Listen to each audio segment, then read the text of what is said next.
سلامونه د سبا نیوز ګرانو لیدونکو د نن ورځې تازه او مهمو خبرونو ته ښه راغلی. د هلمند ولایت د برمچی ولسوالۍ اړوند د ډیورنډ فرضي کرښې ته څیرمه د پاکستاني ځواکونو او طالبانو ترمنځ شخړه رامنځته شوې ده. دغلته په ډیورنډ فرضي کرښه د تګ راتګ لپاره یو فرضي دروازه هم شتون لري چې د پرون راهیسې تړل شوې ده.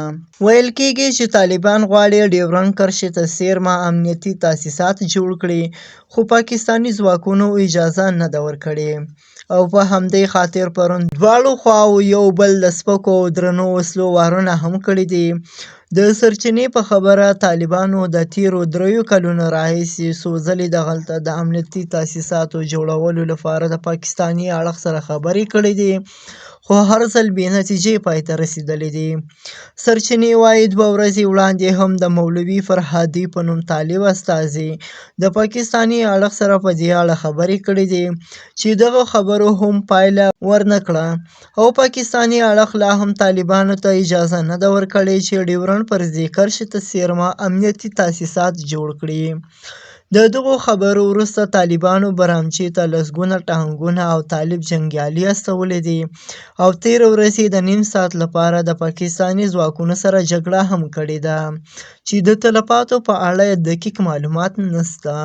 همدارنګه د امریکا ولسمشر ډونالډ ټرمپ یو ځل بیا په افغانستان کې د امریکایي د پاتې شوي نظامي تجهیزاتو یادونه کړې ده، او وایي دغه تجهیزات او وسلې په ناوړه ډول پرېښودل شوي دي او بیرته یې اخلو. په داسې حال کې چې طالبانو دغه تجهیزات غنیمت او خپل بوللی، خو ټرمپ د یوې پوښتنې په ځواب کې هغه د امریکا د نظامي تجهیزاتو یوه برخه وبلله، او په وینا یې له کوم دلیل پرته پرېښودل شوي دي.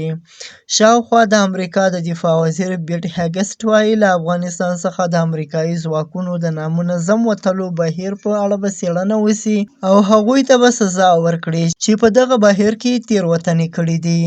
دا و د نن ورځې تازه او مهم خبرونه.